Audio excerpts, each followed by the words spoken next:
Inkundla ibigcwele phama abathandi bebhola lezinyawo ukuzozibonela ukuthi ubani ozoba ngompetha balonyaka emidlalweni ye-Tsalanang ebanjelwa eBraamfischerville eSoweto namuhla.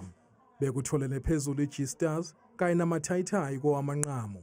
Umsunguli wale midlalo uthi uzizwa ejabule kabi. Ngisishaya isifuba ngithi I did it. Ngiyenzile lento bengihlukuyenza. Ngijabule kakhulu futhi ngikhala engembenze injabulo.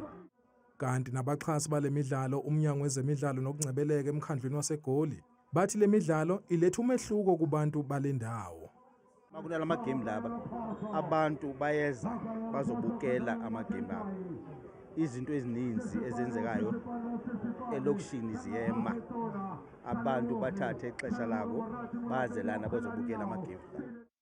Ukapteni weqembu bedlala okokuqala kowamanqamu Lebogang uthi bajabula ukuba ingxenye lemidlalo nokufinyelela kowamanqamu. Ngiyangijabulisa ukuthi wonke umuntu ola namhlanje uzobukela thina ukuze sikwazi nathi sikwazi ukubajabulisa nje ukuthi bakwazile ukusupporta. Ngizizwa ngasho ukuthi ngizizwa ngijabule kakhulu.